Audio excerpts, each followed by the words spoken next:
ಮಹಡಿಯಲ್ಲಿತ್ತು. ಅವಳ ರೂಮನ್ನು ವಿದ್ಯಾರ್ಥಿನಿಯದು ಎಂದು ಯಾರೂ ಹೇಳುವಂತಿರಲಿಲ್ಲ. ಟೇಬಲ್ ಮೇಲೆ ಟ್ರಾನಿಸ್ಟರ್, ಕುಂಡಗಳಲ್ಲಿ ನಳನಳಿಸುತ್ತಿರುವ ಹೂವಿನ ಗಿಡಗಳು, ಬೀರುವಿನಲ್ಲಿ ತುಂಬಿದ ನಾನಾ ರೀತಿಯ ಅಲಂಕಾರ ಸಾಮಗ್ರಿಗಳು, ಹ್ಯಾಂಗರ್ನಲ್ಲಿ ತೂಗಾಡುತ್ತಿದ್ದ ವಿವಿಧ ರೀತಿಯ ಉಡುಪುಗಳು, ಟೇಬಲ್ ಮೇಲೆ ಪುಸ್ತಕಗಳು. ಇಂದಿರಾಳ ದೃಷ್ಟಿ ರೂಮಿನಲ್ಲಿದ್ದ ಪ್ರತಿಯೊಂದು ವಸ್ತುವನ್ನು ನೋಟದಲ್ಲೇ ಅಳೆಯಿತು. ಕೆಲಸದವಳು ರೂಮಿಗೆ ಊಟ ತಂದಿಟ್ಟು ಹೊರಟೋದ್ಲು. ಅಶ್ವಿನಿ ನೈಟ್ ಗೌನನ್ನು ತೊಡುತ್ತಾ ತನ್ನೊಂದಿಗೆ ಊಟ ಮಾಡಲು ಇಂದಿರಾಗೆ ಹೇಳಿದ್ಲು. ಇದು ಒಂದೇ ಊಟ, ನಿನಗೆ ಮಾತ್ರ ಸಾಕು. ಇಂದಿರಾ ಅವಳ ಗೌನಿನ ಬೆಲ್ಟ್ ಬಿಗಿಯುತ್ತಾ ಹೇಳಿದ್ಲು. ನಾನು ಡೈನಿಂಗ್ ಹಾಲ್ಗೆ ಹೋಗಿ ಊಟ ಮಾಡ್ತೀನಿ. ಊಟಕ್ಕೆ ನೀನು ಡೈನಿಂಗ್ ಹಾಲ್ಗೆ ಹೋಗೋದಿಲ್ವಾ? ದಿನ ರೂಮ್ನಲ್ಲೇ ಊಟ ಮಾಡ್ತೀಯಾ? ಅಲ್ಲಿಯ ಗಲಾಟೆ ಯಾರ ಕೈಯಲ್ಲಿ ಸಹಿಸೋಕ್ಕಾಗತ್ತೆ? ಕೆಲಸದವಳಿಗೆ ಹಣ ಕೊಟ್ಟರೆ ಸಾಕು, ಹೇಳಿದ ಕೆಲಸವನ್ನೆಲ್ಲ ಮಾಡ್ತಾಳೆ. ನಿನಗೆ ಗಲಾಟೆ ಆಗೋದಿಲ್ಲ ಅನ್ನೋದು ನನಗೆ ಚೆನ್ನಾಗಿ ಗೊತ್ತು, ಇಂದಿರಾ ಹೇಳಿದ್ಲು. VIP ಟ್ರೀಟ್ಮೆಂಟ್ ಬಯಸೋರಿಗೆ ಸಾಮಾನ್ಯ ಜನರ ಹಾಗೆ ಜೀವನ ನಡೆಸೋಕೆ ಕಷ್ಟವಾಗುತ್ತದೆ. ವಿಚಿತ್ರವಾಗಿ ಮಾತನಾಡುತ್ತಾ ಇದೆಯಲ್ಲೇ ಇಂದಿರಾ? ಅಶ್ವಿನಿ ಕೇಳಿದ್ಲು. ನಾನು ನಿಮ್ಮ ಹಾಗೆ ಮನುಷ್ಯಳು ತಾನೆ? ಇರಬಹುದು, ಆದರೆ ನಿಮ್ಮ ರಾಜ್ಕುಮಾರಿಗೆ ಎಲ್ಲ ರೀತಿಯ ರಾಜೋಪಚಾರಗಳು ರೂಮ್ನಲ್ಲೇ ನಡೀತಾ ಇದೆ. ಇಂದಿರಾ ಅವಳ ಭುಜ ಚಪ್ಪರಿಸಿ ಹೇಳಿದ್ಲು. ಕೈಗೊಬ್ಬ ಕಾಳುಗೊಬ್ಬ ಹಾಳು. ತಿರುಗಾಡೋದಕ್ಕೆ ಹೊಸ ಸ್ಕೂಟರ್, ತುಂಬ ಜನ ಫ್ರೆಂಡ್ಸ್, ಕಾಲೇಜ್ ಜೀವನವನ್ನು ಸುಖವಾಗಿ ಅನುಭವಿಸೋದಕ್ಕೆ ಇದಕ್ಕಿಂತ ಇನ್ನೇನು ಬೇಕು? ಅದಕ್ಕೆ ಹೇಳೋದು student life is golden life ಅಂತ. ಆದರೆ ಇದು ಎಲ್ಲರಿಗೂ ಅನ್ವಯಿಸೋದಿಲ್ಲ. ಅದನ್ನೇ ಮಜಾ ಅನ್ನೋದು ಗುಡ್ಡಿ. ಓದೋದಕ್ಕೆ ಬಂದು ಗೂಸ್ಲು ರೀತಿ ಇದ್ದು ಹೋದರೆ ಏನು ಪ್ರಯೋಜನ? ಅಶ್ವಿನಿ ನಕ್ಕಳು. ಜೀವನ ಇರೋದೇ ಎಂಜಾಯ್ ಮಾಡೋದಕ್ಕೆ. ಎಲ್ಲ ಅನುಕೂಲಗಳು ಇರುವಾಗ ಅದನ್ನು ಅನುಭವಿಸಲು ತಾಕತ್ತಿರಬೇಕು. ಊಟ ತಣ್ಣಗಾಗುತ್ತೆ, ಮಾಡು. ನನಗೂ ಹಸಿವಾಗ್ತಾ ಇದೆ, ಡೈನಿಂಗ್ ಹಾಲ್ಗೆ ಹೋಗಿ ಊಟ ಮಾಡ್ತೀನಿ, ಇಂದಿರಾ ಇದ್ದಕ್ಕಿದ್ದಂತೆ ಕೇಳಿದ್ಲು. ಅಂದಾಗೆ ಯಾವ ಸಬ್ಜೆಕ್ಟ್ ನಿಂದು? ಫಿಲಾಸಫಿ ತಗೊಂಡಿದ್ದೀನಿ. ನನಗೆ ಈ ವಿಷಯದಲ್ಲಿ ಆಸಕ್ತಿಯೇ ಇಲ್ಲ, ಆದರೆ ಏನು ಮಾಡೋದು? ಅಶ್ವಿನಿ ಬೇಸರಿಸಿದ್ಲು. ಬೇರೆ ಸಬ್ಜೆಕ್ಟ್ನಲ್ಲಿ ಹೆಚ್ಚು ಮಾರ್ಕ್ಸ್ ಬಂದಿರಲಿಲ್ಲ. ಹಾಗಂತ ಮನೆಯಲ್ಲಿ ಕುಳಿತುಕೊಳ್ಳೋದಕ್ಕೂ ಇಷ್ಟವಿರಲಿಲ್ಲ. ಡ್ಯಾಡಿಗೆ ಒತ್ತಡ ಹೇರಿದ್ದಕ್ಕೆ ಅವರು ಫಿಲಾಸಫಿಗೆ ಸೀಟ್ ಕೊಡಿಸಿದ್ರು. ಅವರ ಕೃಪೆಯಿಂದಾಗಿ ನಿನ್ನನ್ನು ನೋಡುವ ಭಾಗ್ಯ ನನಗೆ ಒದಗಿ ಬಂದಿದೆ. ಮಾತಿನ ಕೊನೆಗೆ ಬಂದಾಗ ಅವಳು ಚಪ್ಪಾಳೆ ತಟ್ಟಿ ಮುಖ ಮೇಲೆ ಮಾಡಿ ಗಹಗಹಿಸಿ ನಕ್ಕಲು ಆರಂಭಿಸಿದಳು. ಅವಳ ಸುಂದರವಾದ ಮುಖ, ಮತ್ತೇರಿಸುವ ನಗು, ಸ್ಫೂರ್ತಿ ಚುಮ್ಮುವ ಮಾತುಗಳು ಇಂದಿರಾಳ ಮನಸ್ಸನ್ನು ಚೇತೋಹಾರಿಯನ್ನಾಗಿ ಮಾಡಿತು. ಡೈನಿಂಗ್ ಹಾಲ್ನಲ್ಲಿ ಹುಡುಗಿಯರ ಗದ್ದಲವೋ ಗದ್ದಲ. ಕುರ್ಚಿಗಳೆಲ್ಲ ಭರ್ತಿಯಾಗಿದ್ದವು. ಬಾಗಿಲ ಬಳಿ ನಿಂತು ನಳಿನಿ ಇರುವ ಜಾಗವನ್ನು ಹುಡುಕಿ ಇಂದಿರಾ ಅಲ್ಲಿಗೆ ಹೋದ್ಲು. ಸ್ಥಳ ಮಾಡಿಕೊಟ್ರು. ನಳಿನಿ ತುಟಿ ಬಿಗಿದು ಕುಳಿತಿದ್ಲು. ಮುಖದಲ್ಲಿ ಅಶಾಂತಿಯ ಗರಿ ನೆರಳಿತ್ತು. ಅವಳ ಗೆಳತಿಯರೆಲ್ಲ ದುರ್ದಾನ ತೆಗೆದುಕೊಂಡವರಂತೆ ಬೇಗ ಬೇಗನೆ ಊಟ ಮುಗಿಸಿ ಇವಳತ್ತ ನೋಡದೆ ಎದ್ದು ಹೋದರು. ಮಲಗುವ ಮುನ್ನ ಮುಖಕ್ಕೆ ರೋಸ್ ವಾಟರ್ ಹಚ್ಚುತ್ತಿದ್ದ ನಳಿನಿ ಕನ್ನಡಿಯಿಂದ ಮುಖ ತಿರುಗಿಸದೆ ಗಡುಸು ಧ್ವನಿಯಲ್ಲಿ ಕೇಳಿದ್ಲು. ನೀವು ಹಳ್ಳಿಯಿಂದ ಬಂದವರು, ತುಂಬ ಇನ್ನೋಸೆಂಟ್ ಅಂದ್ಕೊಂಡಿದ್ದೆ, ಆದರೆ ಸುಳ್ಳು ಹೇಳ್ತೀರಿ ಅಂತ ನನಗೆ ಗೊತ್ತಿರಲಿಲ್ಲ. ಇಂದಿರಾ ದಿಗ್ಭ್ರಮೆಗೊಂಡ್ಳು. ಅಶ್ವಿನಿಯೊಂದಿಗೆ ತಾನು ಹೋಗಿದ್ದು ಇವರ್ಯಾರಿಗೂ ಇಷ್ಟವಿರಲಿಲ್ಲ ಎನ್ನುವುದು ಅವರ ಮುಖಭಾವದಿಂದಲೇ ವ್ಯಕ್ತವಾಗುತ್ತಿತ್ತು. ಆದರೆ ನಳಿನಿಯಿಂದ ಇಂತಹ ಪ್ರತಿಕ್ರಿಯೆ ಬರುತ್ತದೆ ಎಂದು ಅವಳು ಊಹಿಸಿರಲಿಲ್ಲ. ಮಲಗಿದ್ದವಳು ಥಟ್ಟನೆ ಎದ್ದು ಕುಳಿತಳು. ಮುಖದಲ್ಲಿ ಬೇಸರದ ಭಾವವಿತ್ತು. ಹಳ್ಳಿಯ ಜನರನ್ನು ನೀವು ಏನು ಅಂದ್ಕೊಂಡಿದ್ದೀರಿ? ಇಂದಿರಾ ಹೇಳಿದ್ಲು. ಸುಳ್ಳು, ವಂಚನೆ ಹಳ್ಳಿಯ ಜನರ ರಕ್ತದಲ್ಲಿ ಸೇರೋದಕ್ಕೆ ಹೆದರುತ್ತೆ. ಅವರದ್ದು ಯಾವಾಗಲೂ ನೇರವಾದ, ನಿಷ್ಠೂರವಾದ ಮಾತುಗಳು. ಅವಳ ಖಡಕ್ಕಾದ ಮಾತುಗಳಲ್ಲಿ ಸತ್ಯಾಂಶ ಇದೆ ಅನಿಸಿದರೂ ಮುಖವನ್ನು ಗಂಟು ಹಾಕ್ಕೊಂಡೇ ನಳಿನಿ ಹೇಳಿದ್ಲು. ಆ ಬಣ್ಣದ ಚಿಟ್ಟೆಯ ಬಗ್ಗೆ ಕಮೆಂಟ್ಸ್ ಮಾಡ್ತಾ ಇದ್ರೂ ಸುಮ್ಮನಿದ್ದದ್ದು ಯಾಕೆ ಅಂತ ಈಗ ನನಗೆ ಅರ್ಥವಾಗ್ತಾ ಇದೆ. ಅವಳ ವಿಷಯದಲ್ಲಿ ನನ್ನ ಅಭಿಪ್ರಾಯ ಏನಿದೆ ಅಂತ ನೀವು ತಿಳ್ಕೊಬೇಕಾಗಿತ್ತು ಅಲ್ವಾ? ವಿಷಯ ಏನು ಅಂತ ಬಿಡಿಸಿ ಹೇಳಿ. ಅವಳ ಮಾತಿನ ದಾಟಿಗೆ ಅಚ್ಚರಿ ಎನಿಸಿದ್ರೂ ಇಂದಿರಾ ಸಮಾಧಾನವಾಗಿಯೇ ಕೇಳಿದ್ಲು. ಅನವಶ್ಯಕವಾಗಿ ಇಲ್ಲಸಲ್ಲದ ಆರೋಪ ಮಾಡೋದು ಸರಿಯಲ್ಲ. ಆ ಸ್ಕೂಟರ್ ಒಡತಿ ಜಂಬದ ಕೋಳಿ ನಳಿನಿ ಮಾತಿನಲ್ಲಿ ನಂಜು ತುಂಬಿ ಹೇಳಿದ್ಲು. ಅವಳು ನನ್ನ ಕ್ಲಾಸ್ಮೇಟ್. ಕ್ಲಾಸ್ಗಳಲ್ಲಿ ಬರೋದೇ ಇಲ್ಲ. ಇವತ್ತೇ ಮೊದಲು ಅವಳನ್ನು ಹತ್ತಿರದಲ್ಲಿ ನೋಡುವ ಅವಕಾಶ ಸಿಕ್ಕಿದ್ದು. ನೀವಿಬ್ಬರೂ ಅಕ್ಕ ತಂಗಿಯರು ಇರಬೇಕಲ್ವಾ? ನೀವು ಅಶ್ವಿನಿಯ ವಿಷಯ ಹೇಳ್ತಾ ಇದ್ದೀರಾ? ಇಂದಿರಾ ಮೃದುವಾಗಿ ನಕ್ಕಳು. ನಮ್ಮಲ್ಲಿ ಹೋಲಿಕೆ ಇದೆ, ಆದರೆ ಸಾಕಷ್ಟು ವ್ಯತ್ಯಾಸವೂ ಇದೆ. ಸರಿ, ನಳಿನಿ ನಿಮ್ಮದು ತಪ್ಪು ಅಭಿಪ್ರಾಯ. ಒಟ್ನಲ್ಲಿ ದೊಡ್ಡಮ್ಮನ ಮಗಳು ಅಥವಾ ಚಿಕ್ಕಮ್ಮನ ಮಗಳೋ ಆಗಿರಲೇಬೇಕು. ಬಹುಶಃ ಹತ್ತಿರದ ಸಂಬಂಧಿ ಇರಬೇಕು. ನಳಿನಿಯ ಕಲ್ಪನೆಯ ಅತಿಯಾಯಿತು ಅನಿಸಿದ್ರು ಅಶ್ವಿನಿಯ ವಿಷಯದಲ್ಲಿ ಇವಳೇಕೆ ಹೀಗೆ ಕೆಂಡ ಕಾರ್ತಿದ್ದಾಳೆ ಎಂದು ವಿಸ್ಮಯವಾಯಿತು. ಭಾವನೆಯ ತುಡಿತಕ್ಕೆ ಸಿಲುಕಿ ಏನನ್ನು ಹೇಳಲು ಮನಸ್ಸಾಗದೆ ಕಿಟಕಿಯ ಬಳಿ ಹೋಗಿ ಅಗಸದತ್ತ ನೋಡಿದ್ಲು. ಹುಣ್ಣಿಮೆಯ ಚಂದಿರ ಮೇಲೇರಿ ಬರುತ್ತಿದ್ದ ಮೈ ಕೊರೆಯುವ ತಂಗಾಳಿ ಮನಸ್ಸಿಗೆ ಮುದ ನೀಡಲು ಆರಂಭಿಸಿತು. ಇಂದಿರಾ ಈಗ ರೂಮ್ನಲ್ಲಿ ಮೌನಿ. ನಳಿನಿ ಅವಳೊಂದಿಗೆ ಬೆರೆಯೋದಿರಲಿ, ಸ್ನೇಹದ ನೆಗೆಯನ್ನು ಬೀರ್ತಿರಲಿಲ್ಲ. ದ್ವೇಷದ ಭಾವನೆ ಅವಳಲ್ಲಿ ಭೂತಕಾರವಾಗಿ ಬೆಳೆಯಲು ಆರಂಭಿಸಿತು. ಇಂದಿರಾ ಅದನ್ನು ನಿರಾಕರಿಸುವ ಪ್ರಯತ್ನವನ್ನೇ ಮಾಡಲಿಲ್ಲ. 10 ಗಂಟೆಗೆ ಕಾಲೇಜಿಗೆ ಹೋದರೆ ಸಂಜೆ 4ಕ್ಕೆ ಹಾಸ್ಟೆಲ್ಗೆ ವಾಪಸ್ ಆಗ್ತಿದ್ಲು. ಮಾನಸ ಗಂಗೋತ್ರಿಯಲ್ಲಿ ತಾನಾಗಿ ಹರಡುವ ಸುಂದರ ಸಂಜೆಯನ್ನು ಅಶ್ವಿನಿಯೊಂದಿಗೆ ಕಳೆಯಬೇಕು. ಅವಳೊಂದಿಗೆ ಮಾತನಾಡುತ್ತಾ ನಗಿಸಿ ಭಾವನೆಗಳನ್ನು ಹಂಚಿಕೊಳ್ಳಬೇಕೆಂಬ ಹಂಬಲವಾಗುತ್ತಿತ್ತು. ಆದರೆ ಕಾಲೇಜ್ ಕ್ಯಾಂಪಸ್ನಲ್ಲಿ ಅವಳನ್ನು ನೋಡೋದೇ ಅಪರೂಪವಾಗಿತ್ತು. ಅಶ್ವಿನಿ ಪ್ರತಿದಿನ ತರಗತಿಗೆ ಹೋಗುತ್ತಿರಲಿಲ್ಲ. ಮನಸ್ಸಿಗೆ ಖುಷಿಯಾದಾಗ ತಪ್ಪದೆ ಹೋಗುತ್ತಿದ್ಲು. ಬೇಸರವೆನಿಸಿದರೆ ಸ್ಕೂಟರ್ ಹತ್ತಿ ಹೊರಟು ಬಿಡ್ತಿದ್ಲು. ಅವಳಿಗೆ ಮೈಸೂರನ್ನು ಸುತ್ತಲೂ ಗೆಳತಿಯರು ಆಗಬೇಕೆಂದಿಲ್ಲ. ಯಾವ ವಿಭಾಗದ ವಿದ್ಯಾರ್ಥಿಯೊಂದಿಗಾದರೂ ಕ್ಷಣಾರ್ಧದಲ್ಲಿ ಗೆಳೆತನ ಸಂಪಾದಿಸುತ್ತಿದ್ಲು. ಅದು ಇಂದಿರಾಗೂ ತಿಳಿದಿತ್ತು.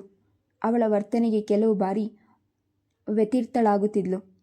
ರಾಜರಾಯರಂತಹ ಸಾತ್ವಿಕ ವ್ಯಕ್ತಿಗೆ ಇವಳು ಹುಟ್ಟಬಾರ್ದಾಗಿತ್ತು ಎಂದು ನೊಂದುಕೊಳ್ಳುತ್ತಿದ್ಲು. ಈ ವಿಷಯದ ಬಗ್ಗೆ ಎಚ್ಚರಿಸಲು ಅವಳ ರೂಮಿಗೆ ಹೋದರೆ ಬೀಗ ಹಾಕಿರುತ್ತಿತ್ತು. 4-5 ಬಾರಿ ಹೋದಾಗಲೂ ಅವಳು ಸಿಗದೆ ಇದ್ದಾಗ ನಿರಾಶೆಯಾಗಿ ಹೋಗುವುದನ್ನೇ ನಿಲ್ಲಿಸಿಬಿಟ್ಲು. ದೀಪಾವಳಿ ಹಬ್ಬಕ್ಕೆ ಊರಿನಿಂದ ಕರೆ ಬರುತ್ತದೆ. ತರಗತಿಗಳು ತಪ್ಪಿದ್ರೂ ಚಿಂತೆ ಇಲ್ಲ, ಹೋಗಿ ವಾರ ಇದ್ದು ಬರಬೇಕೆಂದುಕೊಂಡ್ಳು. ದಸರಾ ರಜೆಯಲ್ಲಿ ಊರಿಗೆ ಹೋಗಿ ಬಂದಿದ್ರೂ ಮನಸ್ಸಿಗೆ ಸಮಾಧಾನವಾಗಿರಲಿಲ್ಲ.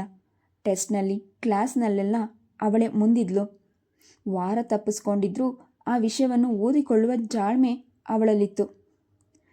ಅವಳು ಹಳ್ಳಿಗೆ ಹೋಗುವ ವಿಷಯ ತಿಳಿದು ಅಶ್ವಿನಿ ಅಳುತ್ತಾ ಕೆಣಕು ನೋಟ ಬೀರಿ ತಮಾಷೆ ಮಾಡಿದ್ಲು. ನಿನ್ನ ತಂದೆಯ ಶ್ರಮವನ್ನು ಸಾರ್ಥಕ ಮಾಡಬೇಕು. ರ್ಯಾಂಕ್ ಬಂದರೆ ಪ್ರೊಫೆಸರ್ಗೂ ನಿನ್ನ ವಿಷಯದಲ್ಲಿ ಒಳ್ಳೆಯ ಅಭಿಪ್ರಾಯ ಬರುತ್ತೆ. ಜೊತೆಗೆ ಗೋಲ್ಡ್ ಮೆಡಲ್ ಸಿಕ್ಕಿದ್ರೆ ಇನ್ನೂ ಚೆನ್ನಾಗಿರುತ್ತೆ. ನೀನು ಹೇಗೆ ಓದ್ತಾ ಇದೆಯಾ? ಇಂದಿರಾ ಬೇಕೆಂದೇ ಪ್ರಶ್ನಿಸಿದ್ಲು. ನಿಮ್ಮ ಡಿಪಾರ್ಟ್ಮೆಂಟ್ನಲ್ಲಿ ಟೆಸ್ಟ್ ಮಾಡಲ್ವಾ? ಟೆಸ್ಟ್ಗೇನು ಮಾಡ್ತಾನೇ ಇರ್ತಾರೆ. ನಮ್ಮ ಸಬ್ಜೆಕ್ಟ್ನಲ್ಲಿ ಅಂಥದ್ದೇನೂ ಚರಾಮ್ ಇಲ್ಲ ಇಂದಿರಾ. ಅಶ್ವಿನಿ ಮುಖ ಹಿಂಡುತ್ತಾ ಹೇಳಿದ್ಲು. ತುಂಬ ಜನ ಸ್ಟೂಡೆಂಟ್ ಟೆಸ್ಟ್ ಆಗಿರಲಿ ಕ್ಲಾಸ್ನೇ ಅಟೆಂಡ್ ಆಗೋಲ್ಲ. ಹಾಸ್ಟೆಲ್ನಲ್ಲಿ ಗಡತ್ತಾಗಿ ಊಟ ಮಾಡಿಕೊಂಡು ಸ್ಕೂಟರ್ಗೆ ಪೆಟ್ರೋಲ್ ತುಂಬಿಸ್ಕೊಂಡು ತಿರುಗಾಡೋದಕ್ಕೆ ನಿನಗೆ ಮೈಸೂರೇ ಬೇಕಾಗಿತ್ತಾ? ಇಂದಿರಾ ನೇರವಾಗಿ ಕೇಳಿದ್ಲು. ಇಂತಹ ಅವಕಾಶ ಬೆಂಗಳೂರಿನಲ್ಲಿ ನಿನಗೆ ಸಿಗ್ತಾ ಇರಲಿಲ್ವಾ? ನಿಮ್ಮ ಡ್ಯಾಡಿಯ ಹಣ ಖರ್ಚು ಮಾಡೋದಕ್ಕೆ ನೀನು ಇಲ್ಲಿಗೆ ಬರಬೇಕಾಗಿತ್ತಾ? ಇಲ್ಲ ಮರಿ, ಮನೆ ತುಂಬಿಸ್ಕೊಳ್ಳುವ ಮೊದಲು ನನ್ನ ಅತ್ತಿಗೆಯ ನಡೆ ನುಡಿ ಹೇಗಿರಬಹುದು ಅಂತ 2 ವರ್ಷ ಜೊತೆಯಲ್ಲಿದ್ದು ನೋಡ್ಕೊಂಡು ಬರೋದಕ್ಕೆ ಪ್ರಭಾಕರ್ ಕಳಿಸಿದ್ದಾನೆ. ಅಶ್ವಿನಿ ಜೋರಾಗಿ ನಕ್ಕಳು. ಅವಳ ಮಾತಿನ ದಾಟಿಗೆ ಪೆಚ್ಚಾದ ಇಂದಿರಾ ಪರೀಕ್ಷಿಸುವಂತೆ ಅವಳ ಮುಖವನ್ನೇ ದಿಟ್ಟಿಸಿದಳು. ಊರಿಗೆ ಹೋಗುವ ಕಾತುರದಲ್ಲಿ ಮನಸ್ಸು ಓದಿನಿಂದ ವಿಮುಖವಾಗಿತ್ತು. ದೀಪಾವಳಿ ಹಬ್ಬಕ್ಕೆ 2 ದಿವಸ ಮಾತ್ರ ಬಾಕಿ ಇತ್ತು. ಇಂದಿರಾ ಕಳೆದ 1 ವಾರದಿಂದ ಕಾಲೇಜ್ ಹಾಗೂ ಹಾಸ್ಟೆಲ್ನಲ್ಲಿ ತಂದೆಯ ಪಾತ್ರಕ್ಕೆ ಪೋಸ್ಟ್ ಬಾಕ್ಸ್ನಲ್ಲಿ ಹುಡುಕಿ ನಿರಾಶಳಾಗಿದ್ಲು. ಮನಸ್ಸು ಊರಿಗೆ ಹೋಗಲು ಹತಹಸಿಸುತ್ತಿತ್ತು. ಸುಮಾರು 10 ಗಂಟೆಯ ಸಮಯ. ಕಾಲೇಜಿಗೆ ಹೊರಡಲು ಇಂದಿರಾ ಪುಸ್ತಕ ಜೋಡಿಸಿಕೊಳ್ಳುತ್ತಿದ್ದಾಗ ಬಾಗಿಲಿನ ಮೇಲೆ ಮೃದುವಾಗಿ ಬೆರಳಾಡಿತು. ನೋಡಿದ್ರೆ ಅಶ್ವಿನಿ. ಮೊದಲ ಬಾರಿ ಅವಳ ರೂಮಿಗೆ ಬಂದಿದ್ಲು. ನಳಿನಿ ಇನ್ನೂ ಕಾಲೇಜಿಗೆ ಹೋಗಿರಲಿಲ್ಲ. ಅದರಿಂದ ಇಬ್ಬರ ಮಧ್ಯದಲ್ಲಿ ಘರ್ಷಣೆಯಾಗಬಾರದು ಎಂದು ಇಂದಿರಾ ಹೊರಗೆ ಬಂದಳು. ರೂಮಿನೊಳಗೆ ಕರೆಯಲಿಲ್ಲ ಅಂತ ಬೇಜಾರು ಮಾಡ್ಕೊಬೇಡ ಅಶ್ವಿನಿ. ಅವಳ ಕೈ ಹಿಡ್ಕೊಂಡು ಟೆರೆಸ್ನತ್ತ ಹೆಜ್ಜೆ ಹಾಕುತ್ತಾ ಇಂದಿರಾ ಹೇಳಿದ್ಲು. ನಳಿನಿಯ ಸ್ವಭಾವ ನಿನಗೆ ಗೊತ್ತಲ್ಲ. ಬೇಜಾರು ಯಾಕೆ? ಅಷ್ಟಕ್ಕೂ ಆ ಕುಡುಮಿಯ ಹತ್ತಿರ ನನಗೇನು ಕೆಲಸ? ಅಶ್ವಿನಿ ಹೇಳಿದ್ಲು. ನೀನೇ ಹೊರಗೆ ಬಂದಮೇಲೆ ಆ ರೂಮ್ನಲ್ಲಿ ನನಗೇನು ಕೆಲಸ? ಅದಿರಲಿ, ಇಷ್ಟು ದಿವಸ ನೀನು ಎಲ್ಲಿಗೆ ಹೋಗಿದ್ದೆ? ಸಾಕು ಮಾರಾಯ್ತಿ ನಿನ್ನ ನಾಟಕ. ಇಂದಿರಾ ಹಗುರವಾಗಿ ನಕ್ಕಳು. ಮೆಟ್ಟಿಲುಗಳನ್ನು ಹತ್ತಿ ಇಳಿದು ನೋಡು, ನನ್ನ ಕಾಲ್ಗಳು ಎಷ್ಟೊಂದು ಸವೆದಿವೆ. ಆದರೂ ಈ ಅಶ್ವಿನಿಯ ದರ್ಶನ ಭಾಗ್ಯ ನನಗೆ ಸಿಗಲಿಲ್ಲ. ನಿನ್ನ ವ್ಯಂಗ್ಯದ ಮಾತುಗಳು ನನಗೆ ಅರ್ಥವಾಗುತ್ತೆ, ಅಶ್ವಿನಿ ಹೇಳಿದ್ಲು. ನಾನು ಯಾವಾಗಲೂ ಎಂಗೇಜ್ ಆಗಿರ್ತೀನಿ. ಈಗ ನಾನು ನಿನ್ನನ್ನು ಹುಡ್ಕೊಂಡು ಇಲ್ಲಿಗೆ ಯಾಕೆ ಬಂದೆ ಗೊತ್ತಾ? ನೀನು ಹೇಳಿದ್ರೆ ನನಗೆ ಹೇಗೆ ತಿಳಿಯುತ್ತೆ? ವಿಷಯ ಏನು ಅಂತ ನೇರವಾಗಿ ಹೇಳು, ಇಂದಿರಾ ಕೇಳಿದ್ಲು. ಇವತ್ತೊಂದು ದಿನವಾದರೂ ನನ್ನ ಮಾತಿಗೆ ಬೆಲೆ ಕೊಡು. ಇವತ್ತು ಕಾಲೇಜಿಗೆ ಹೋಗಬೇಡ, ನಮ್ಮ ಜೊತೆ ಇದ್ಬಿಡು, ಅಶ್ವಿನಿ ಹೇಳಿದ್ಲು. ಬೇಸರ, ನಿರುತ್ಸಾಹದಿಂದ ಇಂದಿರಾಳ ಮನಸ್ಸು ಬೇಸರಗೊಂಡಿತು. ಕಾಲೇಜಿಗೆ ಹೋಗುವುದು ಅವಳಿಗೂ ಬೇಕಿರಲಿಲ್ಲ.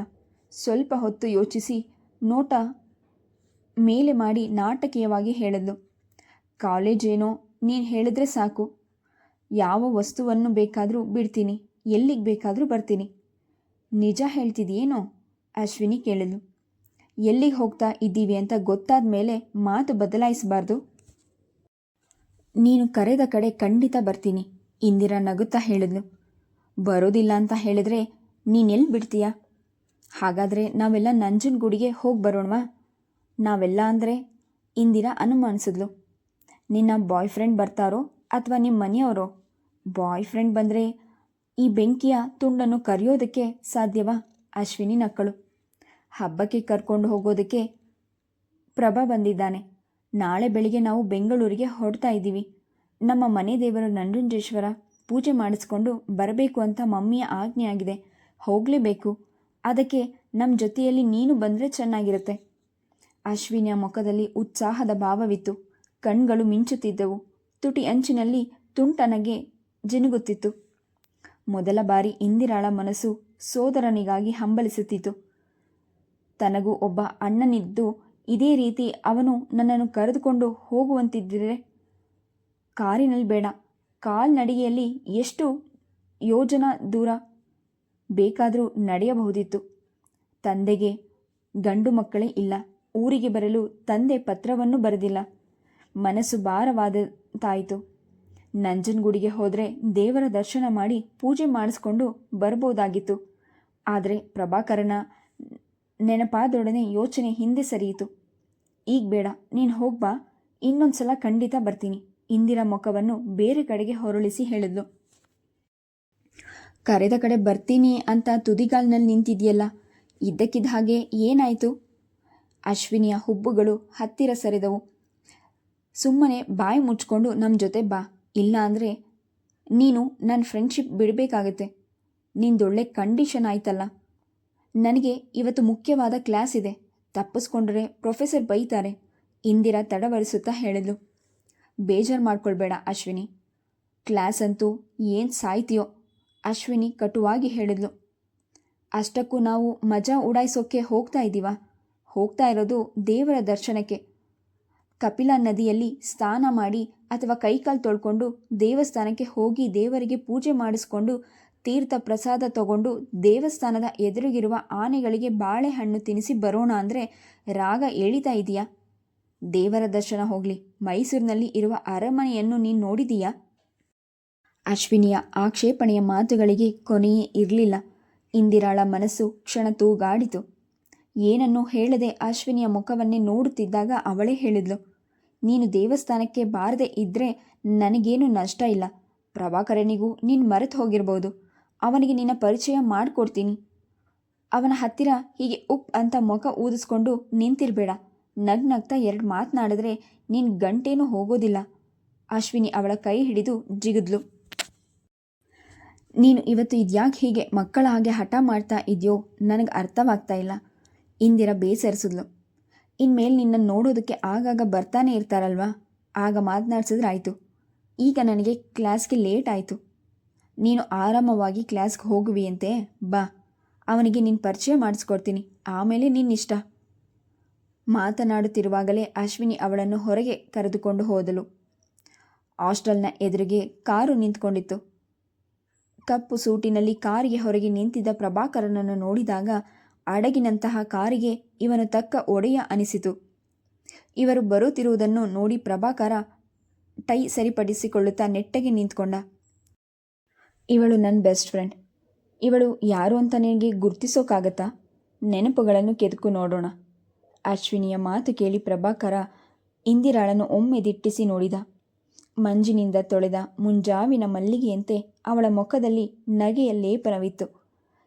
ತೆಳುವಾಗಿ ಲೇಪಿಸಿಕೊಂಡಿದ್ದ ಪೌಡರ್, ಹಣೆಯ ಮಧ್ಯದಲ್ಲಿ ಶೋಭಿಸುತ್ತಿದ್ದ ಕುಂಕುಮ, ನೀಳನಾಸಿಕ, ಅರೆಬಿರಿದ ಚಂದುಟಿ, ಬಟ್ಟಲು ಕಣ್ಗಳು, ಹಣೆಯ ಮೇಲೆ ಜಾರಿದ್ದ ಸುರುಳಿ ಕೂದಲು ಇವೆಲ್ಲವನ್ನು ನೋಡಿದಾಗ ಇವಳದು ಬ್ಯೂಟಿ ಎಂದು ಮನಸ್ಸು ಪಿಸುಗುಟ್ಟಿತು. ಪ್ರಭಾಕರ ತನ್ನನ್ನೇ ನೋಡುತ್ತಿದ್ದಾನೆ ಎಂದರಿತ ಇಂದಿರ ತಲೆಬಾಗಿ ಬೆರಳಿಗೆ ಬೆರಳು ಹೊಸೆದಳು. ತುಂಟ ನೋಟ ಬೀರುತ್ತಾ ನಿಂತಿದ್ದ ಅಶ್ವಿನಿಯನ್ನು ನಾಚಿ ರಂಗೇರಿದ ಇಂದಿರಾಳನ್ನು ನೋಡಿ ಅವನು ನಿಟ್ಟುಸಿರಿ ಬಿಟ್ಟ. ಎಲ್ಲೋ ನೋಡಿದ್ದೀನಿ ಅನಿಸುತ್ತೆ. ನೆನಪುಗಳನ್ನು ಕೆದಕುತ್ತಿರುವಂತೆ ಸ್ವಲ್ಪ ಹೊತ್ತು ಅವಳ ಮುಖವನ್ನೇ ನೋಡುತ್ತಾ ನಿಂತಿದ್ದ ಅವನು ಹೇಳಿದ, ಏನು ಮಾಡೋದು, ತಕ್ಷಣಕ್ಕೆ ಜ್ಞಾಪಕ ಬರ್ತಾ ಇಲ್ವಲ್ಲ. ಇನ್ನೂ 2 ನಿಮಿಷ ಟೈಮ್ ಕೊಡ್ತೀನಿ. ಇಂದಿರಾಳತ್ತ ನೋಡ್ತಾ ಅಶ್ವಿನಿ ತುಂಟನಗೆ ಬೀರಿದ್ಲು. ಗೊತ್ತಿಲ್ಲ ಅಂದರೆ ನಾನು ಕೇಳೋ ಪೆನಾಲ್ಟಿ ಕೊಡಬೇಕಾಗತ್ತೆ. ಇಂದಿರಾಳ ಮುಖವನ್ನು ಮತ್ತೊಮ್ಮೆ ನೋಡಿದ ಪ್ರಭಾಕರ ಗೊತ್ತಾಗ್ತಾ ಇಲ್ಲ ಎನ್ನುವಂತೆ ತಲೆ ಆಡಿಸಿದ.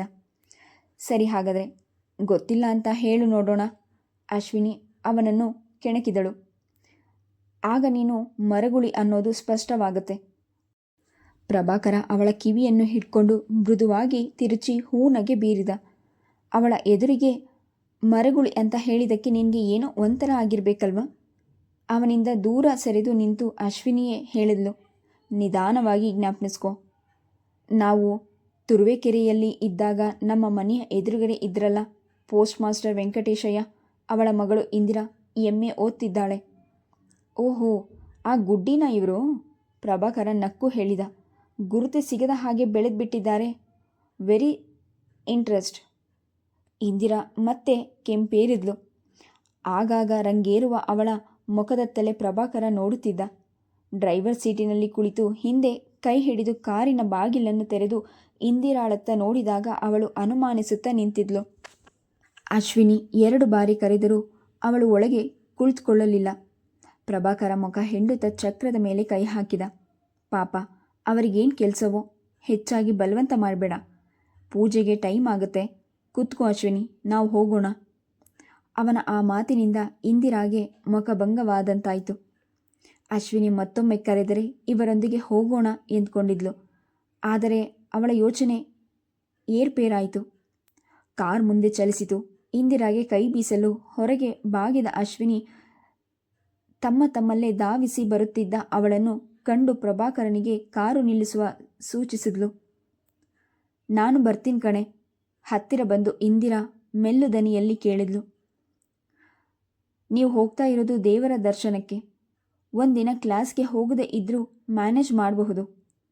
ಪ್ರಭಾಕರ ಮುಂದಿನ ಬಾಗಿಲನ್ನು ಹಿಂದೆ ತಳ್ಳಿ ಹಿಂದಿನ ಸೀಟಿನಲ್ಲಿ ಕುಳಿತುಕೊಳ್ಳಲು ಅಶ್ವಿನಿಗೆ ಸೂಚಿಸಿದ.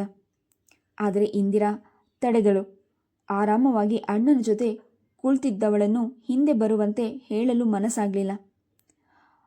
ಅವಳು ಹತ್ತಿರವಿದ್ದರೆ 10 ವಿಷಯದ ಬಗ್ಗೆ ಮಾತಿಗೆ ಆರಂಭಿಸುತ್ತಾಳೆ ಎಂದು ತಿಳಿದಿತ್ತು. ಸೀಟಿಗೆ ಒರಗಿ ಅಕ್ಕಪಕ್ಕ ನೋಡುತ್ತಾ ಪ್ರಕೃತಿಯ ಸೊಬಗನ್ನು ಆಹ್ವಾನಿಸುತ್ತಾ ಆಸೆ ಅವಳದು. ಆದ್ದರಿಂದ ಅಶ್ವಿನಿಗೆ ಅಲ್ಲೇ ಕುಳಿತುಕೊಳ್ಳಲು ಬಲವಂತ ಮಾಡಿದ್ಲು. ಕಾರು ದೇವಸ್ಥಾನದಿಂದ ಸ್ವಲ್ಪ ದೂರದಲ್ಲಿ ನಿಂತ್ಕೊಂತು. ನಡೆದುಕೊಂಡೇ ಕಪಿಲಾ ನದಿಯ ಬಳಿ ಹೋಗಿ ಮೆಟ್ಟಿಲುಗಳನ್ನಿಳಿದು ಕೈಕಾಲು ತೊಳೆದುಕೊಂಡು ನೀರನ್ನು ತಲೆಯ ಮೇಲೆ ಪ್ರೋಕ್ಷಿಸಿಕೊಂಡ್ರು. ನೀವು ಇಲ್ಲೇ ಮೆಟ್ಟಿಲ ಮೇಲೆ ಕುಳಿತುಕೊಂಡು ಮಾತನಾಡ್ತಾ ಇರಿ, ನಾನು ಸ್ನಾನ ಮಾಡಿಕೊಂಡು ಬೇಗ ಬರ್ತೀನಿ ಎಂದು ಹೇಳಿದ ಪ್ರಭಾಕರ ಮರದ ಮರೆಗೆ ಹೋಗಿ ಬಟ್ಟೆಗಳನ್ನೆಲ್ಲ ಕಳಚಿ ಕಿಟ್ ಬ್ಯಾಗ್ನಲ್ಲಿರಿಸಿ ಸೊಂಟಕ್ಕೆ ಟವಲನ್ನು ಸುತ್ತಕೊಂಡು ಬ್ಯಾಗ್ ಜೋಪಾನ ಅಶ್ವಿನಿ ಎಂದು ಹೇಳುತ್ತಾ ನೀರಿಗಿಳಿದ. ಅರ್ಧ ಗಂಟೆಯ ನಂತರ ನೀರಿನಿಂದ ಮೇಲ್ ಬಂದವನು ಕಿಟ್ ಬ್ಯಾಗ್ನಿಂದ ಪಂಚೆ ಶಲ್ಯ ತೆಗೆದುಕೊಂಡು ಮರದ ಮರೆಗೆ ಹೋಗಿ ಪಂಚೆ ಉಟ್ಕೊಂಡು ಶಲ್ಯವನ್ನು ಭುಜದ ಸುತ್ತ ಹೊದ್ದು ಇವರ ಬಳಿಗೆ ಬಂದಾಗ ಎಲ್ಲರೂ ದೇವಸ್ಥಾನದತ್ತ ಹೆಜ್ಜೆ ಹಾಕಿದ್ರು. ಛತ್ರದ ಮುಂದೆ ನೆಲದ ಮೇಲೆ ಕುಳಿತು ವ್ಯಾಪಾರ ಮಾಡುತ್ತಿದ್ದವರಿಂದ ಹಣ್ಣು ಹೂವನ್ನು ಖರೀದಿಸಿ ದೇವಸ್ಥಾನದತ್ತ ಹೊರಟಾಗ ಇಂದಿರಾ ಮುಂದೆ ಹೋಗುತ್ತಿದ್ದ ಅಶ್ವಿನಿಯ ಕೈ ಹಿಡಿದು ಹೇಳಿದ್ಲು, ಆತುರದಲ್ಲಿ ನಾನು ಹಾಗೆ ಹೊರಟು ಬಂದೆ. ಪರ್ಸ್ ತಂದಿಲ್ಲ. ದೇವರ ಪೂಜೆಗೆ ಬಿಲ್ಪತ್ರೆ ಹಾರ ತಗೊಳ್ಳೋದಿಲ್ವಾ? ಹೂವು ಹಣ್ಣು ತಗೊಂಡಿದ್ದೀವಲ್ಲ. ಅಶ್ವಿನಿ ಹೇಳಿದ್ಲು. ಪೂಜೆ ಮಾಡಿಸಿದ್ರಾಯ್ತು. ದೇವರು ಇಂಥದ್ದೇ ಬೇಕು ಅಂತ ಕೇಳ್ತಾನಾ? ಇವರ ಸಂಭಾಷಣೆಯನ್ನು ಕೇಳಿಸಿಕೊಂಡ ಪ್ರಭಾಕರ ತಕ್ಷಣ ವಾಪಸ್ ಬಂದು ಬಿಲ್ಪತ್ರೆಯ ಹಾರವನ್ನು ಖರೀದಿಸಿದ. ನಂಜುಂಡೇಶ್ವರನಿಗೆ ಬಿಲ್ಪತ್ರೆಯಿಂದ ಪೂಜೆ ಮಾಡಬೇಕು. ಬಿಲ್ಪತ್ರೆಯ ಹಾರವನ್ನು ದೇವರಿಗೆ ಹಾಕಿದ್ರೆ ತುಂಬ ಶ್ರೇಷ್ಠ ಎಂದು ಅವನ ತಾಯಿ ಆಗಾಗ ಹೇಳ್ತಿದ್ದ ಮಾತುಗಳನ್ನು ಅವನಿಗೆ ತಕ್ಷಣ ನೆನಪಾಯಿತು. ನನಗೆ ಮರ್ತೇ ಹೋಗಿತ್ತು. ಇಂದಿರಾಳತ್ತ ಕೃತಜ್ಞತೆಯ ನೋಟ ಬೀರುತ್ತಾ ಪ್ರಭಾಕರ ಹೇಳಿದ, ಈಶ್ವರನಿಗೆ ಬಿಲ್ಪತ್ರೆ ಅಂದರೆ ತುಂಬ ಇಷ್ಟವಂತೆ. ಪೂಜೆ ಪುನಸ್ಕಾರ ಅಂದರೆ ನಮ್ಮ ಅಶ್ವಿನಿಗೆ ಅಷ್ಟಕ್ಕಷ್ಟೇ. ಶಾಸ್ತ್ರ ಸಂಪ್ರದಾಯದ ವಿಷಯದಲ್ಲಿ ಇವಳಿಗೆ ನಂಬಿಕೆಯೇ ಇಲ್ಲ. ಅವನ ಮಾತಿಗೆ ಇಂದಿರಾ ಪ್ರತಿಯಾಡಲಿಲ್ಲ. ಆದರೆ ಅಶ್ವಿನಿಯ ಮಾತುಗಳಲ್ಲಿ ತಕ್ಷಣ ಉಪೇಕ್ಷೆಯ ಭಾವ ಹಣಕಿತು. ನೀನು ಎಷ್ಟನೇ ಶತಮಾನದಲ್ಲಿದ್ದೀಯಾ ಮಾರಾಯ? ಇಂಥದ್ದೇ ನನಗೆ ಬೇಕು ಅಂತ ದೇವರು ಯಾವತ್ತಾದರೂ ಕೇಳಿದ್ದಾನ? ಅದೆಲ್ಲ ನಾವು ನಡೆಸ್ಕೊಂಡು ಬಂದಿರುವ ಆಚರಣೆಗಳು ಅಷ್ಟೆ. ನೀನು ನಾಸ್ತಿಕಳು ಅಂತ ನನಗೆ ಚೆನ್ನಾಗಿ ಗೊತ್ತು, ಪ್ರಭಾಕರ ಹೇಳಿದ. ದೇವಸ್ಥಾನದ ಹತ್ತಿರ ಈ ವಿಷಯ ಚರ್ಚೆ ಬೇಡ. ಮನೆಗೆ ಹೋಗಿ ಎಲ್ಲರೂ ಕೂತ್ಕೊಂಡು ಡಿಸ್ಕಸ್ ಮಾಡಿ ಒಂದು ನಿರ್ಧಾರಕ್ಕೆ ಬರೋಣ. ಈಗ ಸುಮ್ಮನೆ ದೇವಸ್ಥಾನದೊಳಕ್ಕೆ ಬಾ. ಅವನಾಡಿದ ಮಾತುಗಳಿಂದ ಇಂದಿರಾಳ ತುಟಿ ಅಂಚು ತುಸುವೆ ಬೀರಿತು. ಇಂತಹ ವಿಷಯದಲ್ಲಿ ಚರ್ಚೆ ಮುಂದುವರಿಸೋದು ಅನಗತ್ಯ ಅನಿಸಿದ್ದರಿಂದ ದೇವಸ್ಥಾನದ ಒಳಗೆ ಹೋಗುವ ಮುನ್ನ ಭಕ್ತಿಯಿಂದ ಕೈ ಮುಗಿದು ಬಾಗಿಲಿಗೆ ನಮಸ್ಕರಿಸಿದ್ಲು. ನಂಜುಂಡೇಶ್ವರನಿಗೆ ಅರ್ಚನೆ ಮಾಡಿಸಿ ತೀರ್ಥ ಪ್ರಸಾದ ತೆಗೆದುಕೊಂಡು ಗರ್ಭಗುಡಿಗೆ ಪ್ರದಕ್ಷಿಣೆ ಹಾಕಿ ದೇವಸ್ಥಾನದಿಂದ ಹೊರಗೆ ಬಂದಾಗ ಆನೆಯನ್ನು ಹಿಡ್ಕೊಂಡು ಮಾವುತ ಬಾಗಿಲು ಮುಂದೆಯೇ ನಿಂತಿದ್ದ. ಆನೆಗೆ ಬಾಳೆಹಣ್ಣನ್ನು ತಿನ್ನಿಸಿ ಕಾರಿನತ್ತ ಬರುವಾಗ ಅಶ್ವಿನಿಯತ್ತಲೇ ನೋಡುತ್ತಾ ಪ್ರಭಾಕರ ಹೇಳಿದ, ಮಮ್ಮಿ ಡ್ಯಾಡಿಗೆ ದೇವರ ವಿಷಯದಲ್ಲಿ ತುಂಬ ಭಕ್ತಿ. ಮಲಗೋದಕ್ಕೂ ಮುಂಚೆ ದೇವರ ಪ್ರಾರ್ಥನೆ ಮಾಡೋದನ್ನು ಅವರು ಇವತ್ತಿಗೂ ತಪ್ಪಿಲ್ಲ. ಕಣ್ಮುಚ್ಕೊಂಡು ಕೈ ಮುಗಿದುಕೊಂಡು ಏನೋ ಪಿಟಪಿಟ ಅಂತ ಹೇಳ್ಕೊಂಡು ದೇವರ ಮುಂದೆ ನಿಂತಿದೆಯಲ್ಲೋ, ಏನು ವರ ಬೇಡ್ಕೊಂಡೆ? ಪ್ರಭಾಕರನ ಕಣ್ಗಳು ನಗುತ್ತಿದ್ದವು. ನಗುತ್ತಿರುವ ಅವನ ಕಣ್ಗಳನ್ನು ಇಂದಿರಾ ಅಚ್ಚರಿಯಿಂದ ನೋಡಿದ್ಲು. ಪ್ರಭಾಕರ ತಮಾಷೆ ಮಾಡುತ್ತಿದ್ದಾನೆ ಎಂದರಿತ ಅಶ್ವಿನಿ ಬಾಳೆಹಣ್ಣು ತಿನ್ನುತ್ತಾ ನಾಟಕೀಯವಾಗಿ ಹೇಳಿದ್ಲು, ಈ ನಶ್ವರ ಪ್ರಪಂಚದಲ್ಲಿ ನನಗ್ಯಾವ ಆಸೆ ಇದೆ ಹೇಳು? ನಿನ್ನ ಶ್ರೇಯಸ್ಸಿನ ಹಾದಿಯಲ್ಲೇ ನನ್ನ ಬಾಳನ್ನು ಸವೆಸಬೇಕು. ನನ್ನ ಅಣ್ಣನಿಗೆ ಒಳ್ಳೆಯ ಹೆಂಡತಿ ಹಾಗೂ ಆಯಸ್ಸನ್ನು ಕೊಡುವಂತೆ ಬೇಡ್ಕೊಂಡೆ. ಅಬ್ಬಬ್ಬ, ಎಂತಹ ವಿರಕ್ತಿ! ಮೈ ಮೇಲೆ ನೋಡಿದ್ರೆ ಅಷ್ಟೆಲ್ಲ ಒಡವೆ, ಡ್ರೆಸ್ ನೋಡಿದ್ರೆ ತುಂಬ ಮಾಡರ್ನ್. ಸನ್ಯಾಸಿಯಾಗುವ ಮೊದಲು ಎಲ್ಲವನ್ನು ತ್ಯಾಗ ಮಾಡಬೇಕು. ಅಂತಹ ಮಹತ್ ಕಾರ್ಯವನ್ನು ನೀನು ಯಾವಾಗ ಮಾಡ್ತೀಯಾ? ಪ್ರಭಾಕರ ಕೇಳಿದ. ಅಣ್ಣ ತಂಗಿಯ ಮಧ್ಯೆ ನಡೆಯುತ್ತಿದ್ದ ಸರಸ ಸಂಭಾಷಣೆಗೆ ಇಂದಿರಾ ಮೂಕ ಪ್ರೇಕ್ಷಕಿಯಾಗಿದ್ಲು. ಎಲ್ಲರಿಗೂ ಇವನಂತಹ ಅಣ್ಣನಿದ್ರೆ ಚೆನ್ನಾಗಿರುತ್ತದೆ ಎಂದು ಮನಸ್ಸು ಮತ್ತೆ ಅದೇ ಪಲ್ಲವಿ ಹಾಡುತ್ತಿತ್ತು. ಕಾರು ಮೈಸೂರಿನತ್ತ ಧಾವಿಸಿತು. ಈ ಬಾರಿ ಇಂದಿರಾ ಅಶ್ವಿನಿಯ ಜೊತೆ ಹಿಂದಿನ ಸೀಟ್ನಲ್ಲಿ ಕುಳಿತಿದ್ಲು. ಕಾರಿನಲ್ಲಿ ಅಣ್ಣ ತಂಗಿಯರದೇ ನಗು, ಹರಟೆ, ತಮಾಷೆ. ಇಂದಿರಾಳ ನೋಟ ಹಿಂದೆ ಹಿಂದೆ ಸರಿಯುತ್ತಿದ್ದ ಮರ ಗಿಡಗಳ ಮೇಲಿದ್ರೂ ಗಮನವೆಲ್ಲ ಅವರಾಡುವ ಮಾತಿನತ್ತ ಕೇಂದ್ರೀಕೃತವಾಗಿತ್ತು. ಹೋಟೆಲ್ನಲ್ಲಿ ಊಟ ಮಾಡಿದ ಮೇಲೆ ಪ್ರಭಾಕರ ಇವರನ್ನು ಹಾಸ್ಟೆಲ್ನ ಹತ್ತಿರ ಇಳಿಸಿದ. ಬೆಳಿಗ್ಗೆ ಊರಿಗೆ ಹೊರಡಲು ಬೇಗ. Please subscribe the channel, like and share. Thank you.